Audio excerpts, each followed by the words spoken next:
Hey everybody, I finished up the grading on your final presentations, and for some reason Canvas seems to be having some issues with the comments. I like to put grade comments in for every single submission, regardless of if I deduct points or not, just so I kind of give my two cents worth. This is quite frankly my favorite assignment to grade. Is I've worked with EHRs my whole life.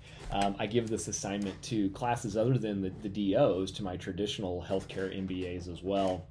And what I like about it when the DO candidates do this assignment is I get kind of their perspective, as many of you, and many of you indicated in your presentations that you've worked with some of these and you've got to use them.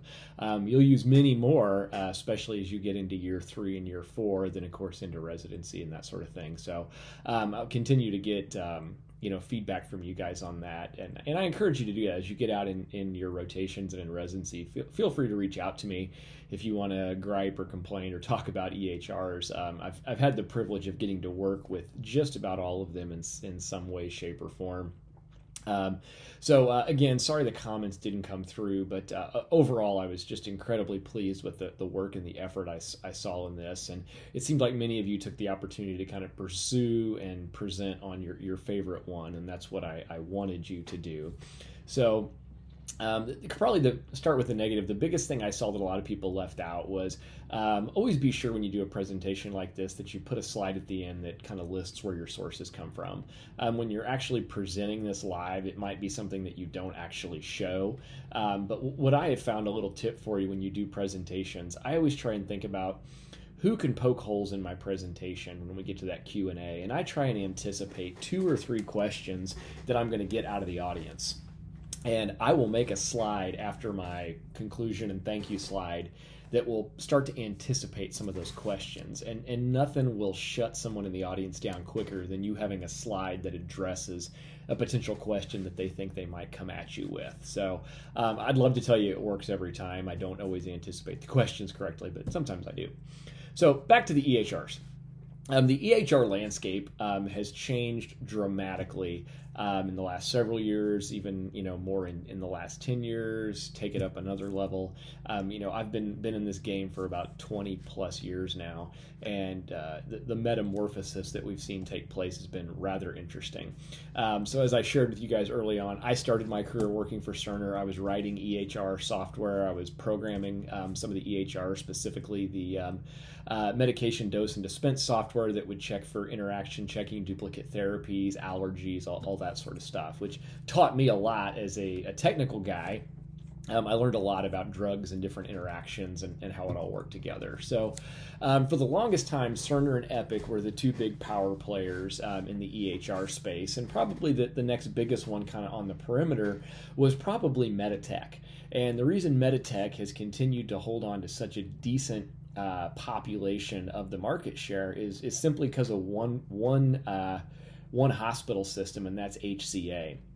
HCA uses Meditech all the way up to the top of Meditech. I had the privilege of serving with one of HCA's CIOs on a board a few years ago, and even he told me, he goes, "We hate Meditech, we don't like it, but it's so entrenched in our organization, it would cost billions to actually replace that system with something new." So if HCA ever comes forward and says we're done with Meditech, Meditech will likely go out of business. So our other 2 big players are Cerner and Epic. Now, what's happened in the last 10 years between Cerner and Epic has been somewhat interesting. Cerner and Epic were both founded around 1979, 1980, depending on what records you look at, but they were both founded by individual people that continued to run the company. And in Epic's case, Judy Faulkner, their founder and CEO, still runs the company. It's a privately held company, and she maintains full control of that company. Companies like Apple have made notice that they would like to acquire the company, and every time Judy Faulkner says nope, not interested. Cerner, on the other hand, same thing. There are 3 founders, Neil Patterson, Cliff Illig, and Paul Gorup, that started the company in 1979. They all remained at the helm for many years, Neil Patterson as the CEO, until he died the last decade. At that point, Cerner has been through a few different CEOs. There has been some major culture shifts. A lot of things have changed. And then, of course, as several of you did your presentation on Cerner, you noted the Oracle acquisition of Cerner. Okay? What's interesting there is Oracle wasn't necessarily so excited about getting into the EHR business because they really didn't know anything about it. The reason they made that move was they want to have a greater population of cloud-hosted software, and acquiring Cerner enabled them to do that. Now, the other big thing in the news with Cerner lately has been their VA DoD contracts. So unless something's changed at KCU, you all get the privilege of getting to rotate through the VA. And they used to run a system there called Vista. And when students would reach out to me in rotations and say, Dave, I just used the worst EHR of my life, I would say, where are you at? And they'd say, I'm at HCA. And I said, no, you haven't used the worst system yet till you get to the VA and you get to use their Vista system. They were working to migrate all of the VA and Department of Defense off of the Vista system and move it over to Cerner. Multi-billion-dollar deal that was supposed to take place over well over a decade. Just recently in the news, it was announced that they've put the brakes on that project. So this is a massive blow to Cerner as they've focused a lot of their efforts on this project, and as a result lost a lot of their U.S. market share to Epic. So what's interesting in this space is every hospital pretty much, there's a few critical access hospitals still left, but every hospital out there today has an EHR. So for a firm like Cerner or Epic to get new business, they have to take it from somebody else. It's no longer new business. That's very hard to do. So Cerner has lost several big clients to Epic. And this has dealt a pretty big blow to Cerner. They've had several changes in their CEO and their leadership. The Oracle acquisition just this week, Oracle/Cerner has announced layoffs again. So there's a lot of instability going on there. Okay, so that's kind of the Cerner Epic saga. McKesson has been kind of a mainstay. They have some very specialty stuff. They do a lot of things in the pharmacy dispensing space with robots. Early in my career, I got to work with writing some of those interfaces between a Cerner system to a McKesson dispensing robot that was really cool. Two other big players in the game, Allscripts and NetSmart. What's interesting is the people that are running Allscripts and NetSmart, both of their CEOs are former Cerner people that were second in command. So they served at the COO level with Cerner. Quite frankly, off the record, they got into a fight with Neil Patterson, the CEO, and they left.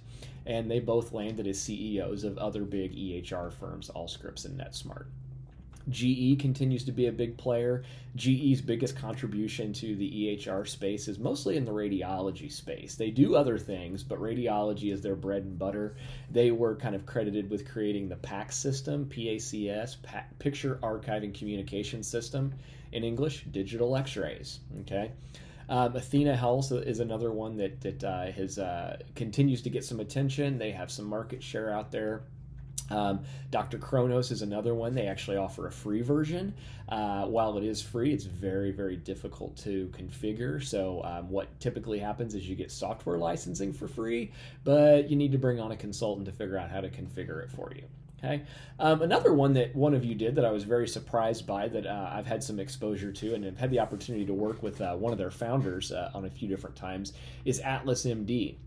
And I won't get into it in great detail, but if you get the opportunity, look up Atlas MD and look at their model. They have a very different model to care. And they actually went on their own and created kind of their own EHR. And when I first met two of their founders, I got to talking to him and I said, what EHR system do you use? And he said, we wrote our own. And I said, why? He said, because all the other ones suck. So I thought that was pretty funny, rather bold. And they've been rather successful in what they do. So again, I wanted to, apologize for the comments not coming through, but most importantly, thank you for your time this summer. A big thanks to those of you that came by in Kansas City and Joplin to say hi and introduce yourself. Again, that's the only downfall to the fully online summer model is I really do enjoy getting to spend time with you face to face. That said, many of you also took the opportunity to share with me that while you're doing your MBA coursework, you spent some time on vacation, traveling. Some of you did medical mission trips. Participated in weddings. I won't lie, I went water skiing. I went on the Bourbon Trail in Kentucky. I had my fun too. So it was a good time getting to spend some time with you virtually. those of you that stopped by at KCU to see me Monday or Tuesday, depending on what campus, I told you that we're going to be putting together an event probably mid-fall for you to get a chance. No agenda, no assignments, no nothing. Just come by, say hello. I'm going to try and bring a few of the faculty for you to meet, as well as any potential first years that are interested in the program.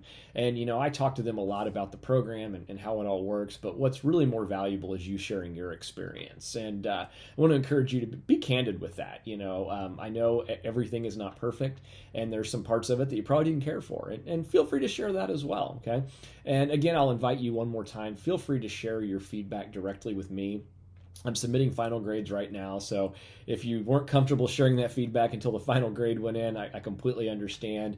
But this is how we improve. So, in talking to several of you in Kansas City and Joplin, I did get some pretty good feedback from you. Some good, some okay, and some things that we can work on. And I take that very seriously. Some of it I was aware of, some of it I wasn't. So, my commitment to you is to continually work better, to keep constant improvement. This is my 5th year in charge of the program, and I'll tell you, we do it a little bit different every year, and that's because of continuous improvement. So I've rambled enough. Thank you for your time. Have a good fall semester. Good luck in med school. I know second year renal and neuro are pretty tough. Hang in there. You got this, and we'll be in touch.